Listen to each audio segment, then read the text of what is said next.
Мир вашему дому.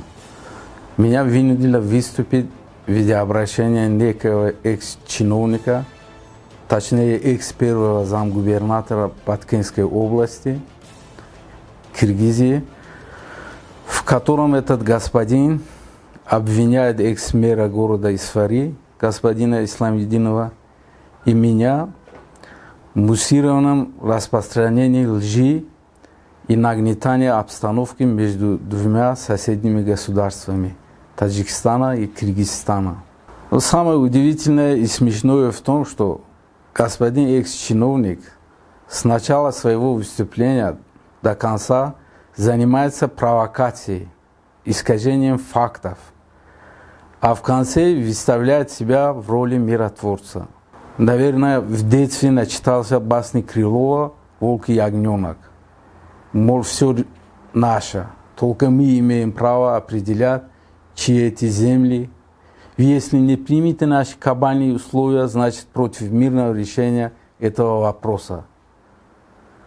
Как можно чиновнику такого уровня, хотя бы и с приставкой «экс», так беспардонно разделять на куски территорию соседнего государства?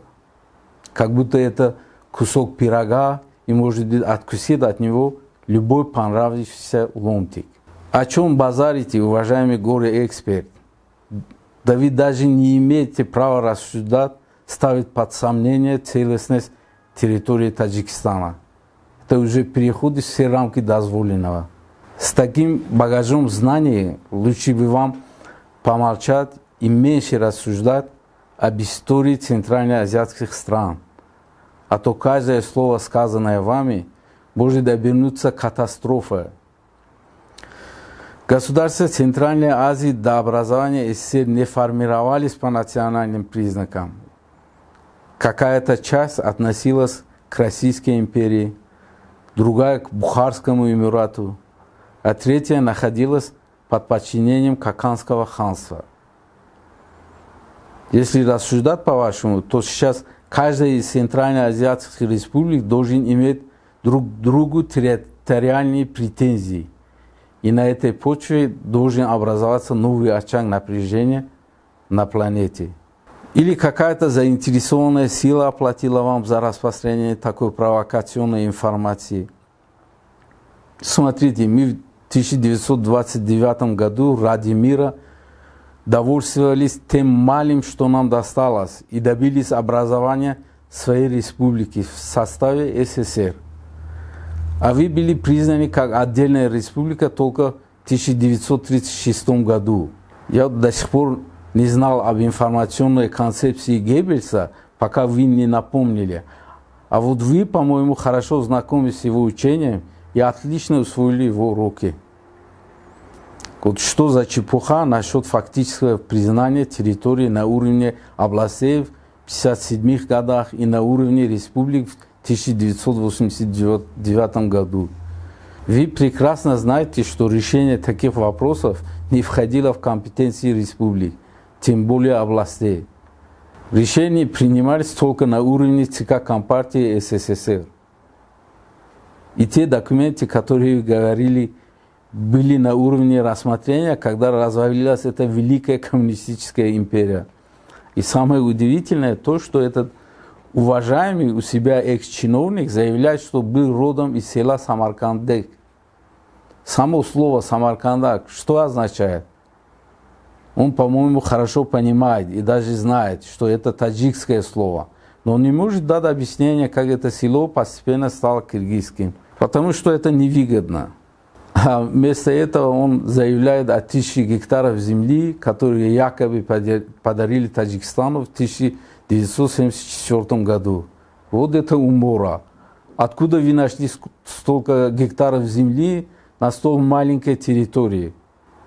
Может быть, покопаетесь в архиве и поинтересуетесь, что тогда мы вам дали 375 гектаров, а позже, в 1989 году, еще 75 гектаров земли на временное пользование, то есть в аренду. Вместо того, чтобы вернуть их и сказать спасибо, вы заявляете о каких-то мифических землях необетованных. А теперь насчет водораздела. Водораздел головной каким образом в одночасье стал вашим, вот это интересно. То, что когда-то это небольшой, но значимый объект построили вы на нашей территории для того, чтобы орошать свои же земли, не дает вам права заявлять о том, что этот объект ваш. Тогда мы были единым государством под названием СССР, если вы помните. И много было таких объектов, которые мы строили на территории друг друга. А о том, что этот водораздел всегда находился на балансе водного хозяйства Истринского района, и вспоминать не хотите. Насчет того, что я сказал, Ворух еще тысячи лет тому назад был в нашей территории, и вы приняли мои слова с возмущением, даже зная, что в Ворухе таджики абсолютное большинство, вы нагло приводите пример и рассказываете о каком-то бае торгаше по имени Аламби. И заявляете, что Ворух был его землей. Я, между прочим, ездил в Ворух и специально спрашивал людей старше 80 лет насчет вашего знаменитого Алана. Там с удивлением смотрели на меня, и я очень сожалел, что задал им такой вопрос. Как вообще-то я сразу не догадался, что вы из числа тех людей, которым подавают муху, а они из него за короткое время сделают слона. Так вот, там вовсе не помнят такого человека, и не говоря о какой-то улице или ручейке, названном в его честь. А то, что Ворух был нашим, тому доказательство Дахма, зороастрийская погребальная башня, построенная в IX веке. Между прочим, до сих пор мечеть, построенная на место Дахми, тоже называют Масджиди Дахма. А другое свидетельство кладбища Мух. Вы не ленитесь, пожалуйста, и поинтересуйтесь в словаре, что означает слово Мух. И сразу успокойтесь. Если еще хотите доказательства, в Танге были две каменные надписи на таджикском, относящиеся к XI веку нашей эры, которых ваши сородичи хотели стереть. Они, конечно, изрядно испортили эти ценные исторические памятники, но, к счастью, им не удалось уничтожить полностью. А тогда, в эти далекие времена, по данным известных всему миру исторических книг Худудул Олам и Зайнул Ахбор, ваши предки жили в Енисее, о чем постоянно с гордостью в своих выступлениях твердил ваш бывший президент Атамбаев. Наверное, под чьим руководством вы и работали. Хочу напомнить, что кыргызы являются выходцами из Сибири, из Алтая. Я удивляюсь, вы столько лет работали первым заместителем губернатора Баткенской области, были в составе комиссии по делимитации границ. И вместо того, чтобы давно решать эти вопросы, настолько запутали это, что довели до конфликта. Еще обвиняете меня в обострении ситуации. Но вы даете. Вот здесь вы точно поступаете как истинный последователь Геббельса. Я пока стараюсь призвать к миру и отвечаю по нацистски настроенным вашим псевдополитикам, то есть таким, как вы. Зачем вы юлите? Вы очень хорошо знаете хронологию этих конфликтов и очень хорошо осведомлены о тех событиях, когда ваши пограничники всегда подталкивали местное население к стычкам. Мы похоронили десятки мирных граждан и пограничников, которые были убиты из огнестрельного оружия, и все это терпели. И всего лишь один раз адекватно ответили вашей ползучей агрессии, и некоторые ваши политики и общественные деятели сразу стали трубить по всему миру, что, мол, таджики агрессоры, и не дают нам спокойно жить. А насчет резни простого узбекского народа в Узгене и Джалалабаде. Нельзя стереть из страниц истории и памяти тех людей, которые своими глазами увидели весь этот ужас. Я никогда не ставил цель сталкивать узбекский и киргизский народ, Боже упаси. И уверен, что потомки тех людей, которые учинили это зверство, когда-нибудь обязательно покаятся.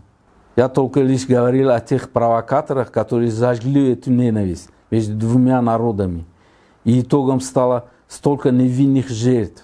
говорил о том, что эти же нелюди, которые не были наказаны за свои преступления, могут спровоцировать очередную резню других малых национальностей, живущих в этом регионе. Вы, между прочим, касательно этой трагедии, через 11 лет заявляете, что идет расследование. Виновники будут найдены и наказаны. Какой цинизм! Когда вы виновны в убийстве сотных мирных людей, можно тянуть расследование на 11 лет. А когда в столкновении между таджикскими и киргизскими пограничниками погибают десятки людей с обеих сторон, вы тут же нашли и виноватых, и агрессоров. Ну, браво вам! В последнее время у вас все чаще появляются новые боги и пророки. Я новый бог. Мое тело селился Бог. С кыргызов начиналась жизнь на земле. Это будет смеяться, а потом будет все это подтверждаться. Я сейчас тоже могу сказать. Зима не будет. Которые решают судьбу Вселенной. И мы, конечно, понимаем, что на островке демократии может быть всякое.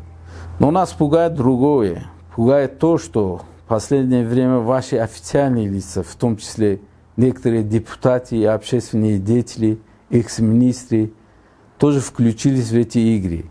А я думаю, для решения этого конфликта мы нуждаемся в здравом смысле и трезвой голове. Еще раз мир вашему дому.